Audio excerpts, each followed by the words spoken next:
Bonjour. Nous sommes ici à Caen, sur le quai d'Alger, et tu es là pour nous présenter un drôle de canotte, pardonne-moi pour l'expression, l'Amérix 40. Alors Eric, tu es ingénieur, anciennement tu travaillais chez Safran. Est-ce que tu m'en veux si je te présente comme un ingénieur trouve-tout ? Non, non, pas du tout. Voilà. Et pour t'avoir côtoyé ces dernières années, je sais qu'il y avait plein d'idées que tu essayais de vendre, entre guillemets, pour révolutionner, ou en tous les cas pour faire avancer le naval et le nautisme. Alors explique-nous quelle est la démarche de ce bateau finalement que tu as décidé de... Tes idées, elles sont là. C'est quoi cette démarche ?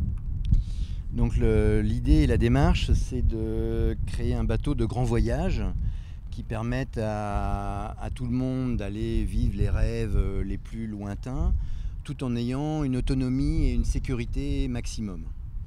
Et donc cette autonomie est liée à la vie proche de la nature. C'est bien sûr l'autonomie énergétique, mais l'autonomie en fait de vie d'une façon globale, pouvoir aller dans des endroits avec des faibles tirants d'eau.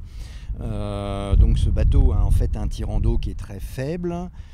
Et 50 cm, hein, c'est ça quand la dérive est remontée ? 55 cm pour être précis, donc très peu de tirant d'eau, et en même temps donc avec une propulsion électrique qui permette d'utiliser le moteur aux quelques fins, de rentrer dans des passes, de rentrer et de sortir en fait des ports, mais en ayant des frais finalement d'utilisation, de fonctionnement minimum.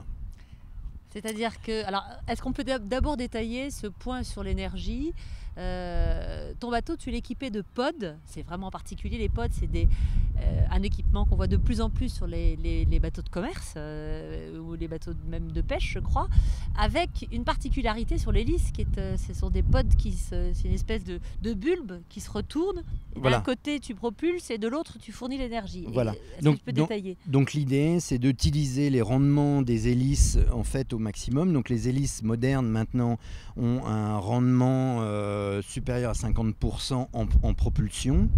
Et donc ce rendement à 50% en fait en propulsion fait que ces hélices, si on les utilise dans le même sens, sont pas bien adaptées à capter le maximum d'énergie quand le bateau marche en fait à la voile.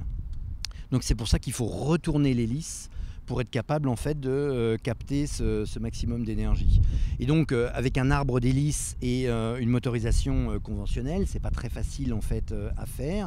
Donc quelques-uns ont un peu essayé et ont fait des propositions avec des hélices en fait en Z-drive, donc avec pas mal d'engrenages et un système en fait assez compliqué. Et la motorisation électrique permet d'avoir le moteur juste collé devant l'hélice et donc permet ce retournement d'une façon simple. Alors, la première chose qu'on constate sur un pod, une hélice comme ça qui se retourne, c'est que l'hélice est énorme, donc c'est aussi un frein. Malgré tout, bon an mal an, l'énergie que ça procure compense sans doute le frein que ça représente. Ça représente quand même un gros frein, une grosse hélice comme ça, par rapport à un hydrogénérateur qu'on a pu connaître sur le bateau du Tour de France des solutions pour le climat. Alors ça présente en fait un gros frein, et c'est pour ça qu'en fait il faut pouvoir le mettre en œuvre que quand on en a besoin. Et donc ce bateau se veut en fait aussi rapide, le plus rapide possible, parce que aller loin autour du monde c'est long, et je suis quelqu'un d'un peu pressé, et voilà, il y a tellement de choses en fait à faire que pour moi aller vite c'était en fait relativement important.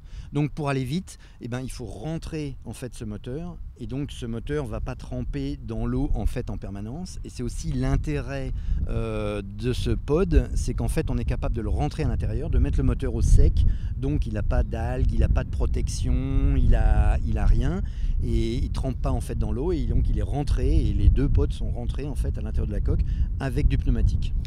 Donc en termes de mix énergétique, tu as ce pod hydrogénérateur. Ces pods, puisqu'ils sont deux. Ces pods, ils sont deux, puisque ton bateau comme est sur large. Un catamaran, voilà, ils sont larges, donc c'est pour la manœuvrabilité. Donc dans les ports, c'est aussi important, sans tirant d'eau et sans quille, de pouvoir bouger le bateau facilement. Donc on ne va pas rajouter un propulseur d'étrave, mais là on a deux moteurs très écartés et qui permettent donc de mieux manœuvrer en fait dans les ports. Alors tu as prévu quand même aussi un groupe électrogène, donc lui va marcher au gasoil ? Oui. Voilà, pour te Lui, procurer lui qui est standard et qui permet au cas où de pouvoir marcher en fait à l'électrique si on a besoin de faire de la marche continue pendant 8 heures ou 10 heures de moteur, ce qui peut arriver dans certains éléments de sécurité. À ce moment-là, on a la possibilité de régénérer en fait un peu d'électricité avec ce groupe électrogène. Pour rejoindre un port, voire pour naviguer dans les glaces. J'imagine que tu as des ambitions de naviguer dans les glaces avec ce bateau, pas forcément. Peut-être, pas forcément dans un premier temps. D'accord. Donc, on a parlé de l'énergie. Parlons aussi un peu de l'éco-conception, parce que c'est un sujet auquel tu as réfléchi.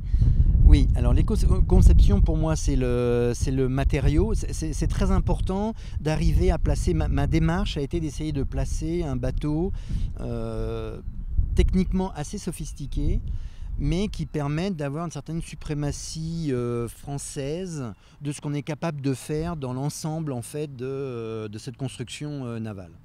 Et donc ma préférence allait vers l'aluminium parce que l'aluminium est assez cher en fait au départ, mais a une durée de vie qui est quand même très importante, plus importante que les bateaux traditionnels qui sont essentiellement en fait en fibre de verre.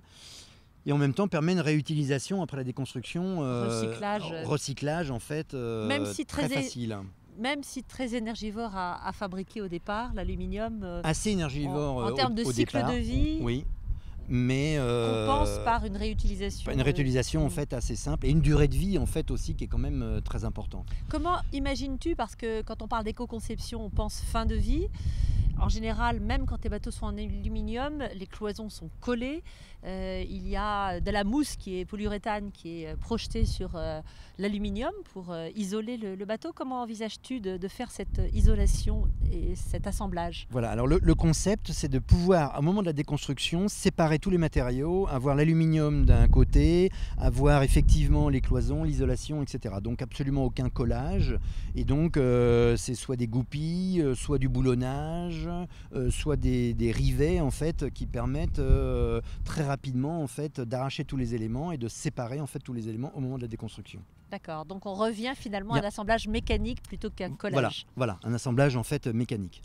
Avec une autre particularité en fait aussi dont on n'a pas parlé, qui sont les batteries, parce que finalement les batteries sont des batteries au plomb. Ce qui peut sembler vraiment pas très en fait classique finalement. Très classique. Alors pourquoi des batteries en fait au plomb? C'est d'abord parce qu'elles servent de lest. Et donc, ce serait un peu ridicule d'utiliser des batteries lithium-ion ou autres qui sont des produits en fait aussi assez délicats, peut-être plus modernes et peut-être beaucoup plus performantes.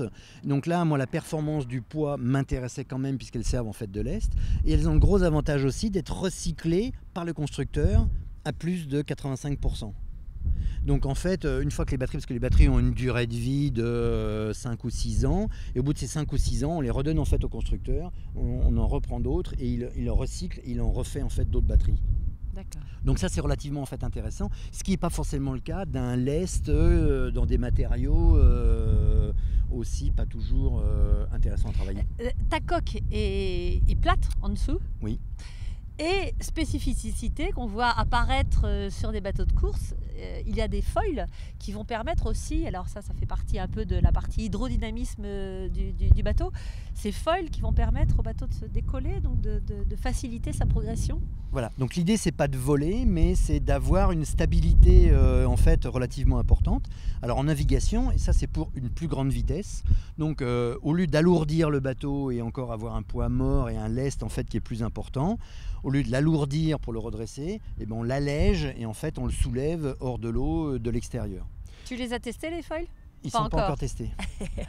Ça va être une affaire. C'est pour bientôt. Et ça, c'est quand même la révolution. Là, ce serait le premier bateau de plaisance, puisque les tests sont faits sur des bateaux de course qui seraient équipés de foils. Oui, à ma connaissance, oui.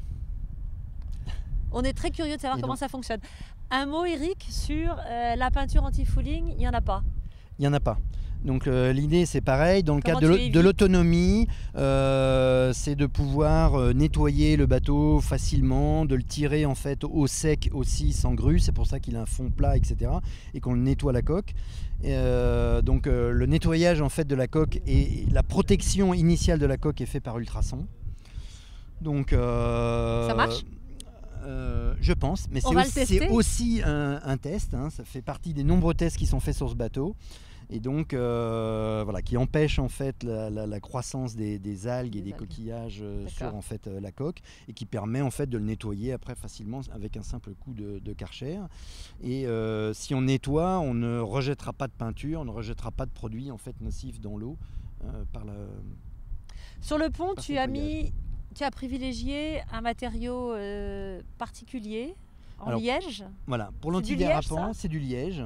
Et donc l'idée, c'est d'avoir un antidérapant efficace, une certaine protection, parce que l'aluminium, on peut ne pas le peindre. Donc c'est sûr que là, il est peint, c'est en fait un petit peu plus joli. C'est un bateau de promotion, donc c'est aussi pour ça qu'il est peint. On pourrait éventuellement éviter cette peinture, mais on pourrait en aucun cas éviter la peinture sur le pont. Pour ces problèmes en fait d'antidérapant et des problèmes de condensation et d'isolation en fait aussi. Et pour ça, le liège est un des meilleurs matériaux et les plus faciles en fait aussi à recycler et à mettre en œuvre. Alors l'Amérix 40, c'est un peu la synthèse de tes idées, des idées que tu n'as pas réussi à vendre jusqu'à présent dans le milieu naval ou nautique. Ou as-tu essayé? Difficilement, j'ai essayé, mais difficilement. Et donc, c'est pour ça que j'ai dû créer une petite société, faire ce prototype, essayer ce prototype et le montrer pour montrer si c'est des vraies bonnes idées ou des vraies mauvaises idées. Donc on est curieux de voir la suite. Pourquoi Amérix? Pourquoi ce nom? Alors, 40 pieds, 12 mètres 20 et Amérix? Le A parce que c'est le début, mes précédents bateaux commençaient avec un A aussi et c'est le commencement, le A. La mer parce que c'est la mer. La mer parce que c'est quand même le cap, c'est l'endroit là où on se dirige, c'est le point de repère, donc c'est la mer. Et X vient du prototype au départ et donc voilà. Et puis en même temps c'est un petit peu gaulois quoi. Merci Eric. De rien.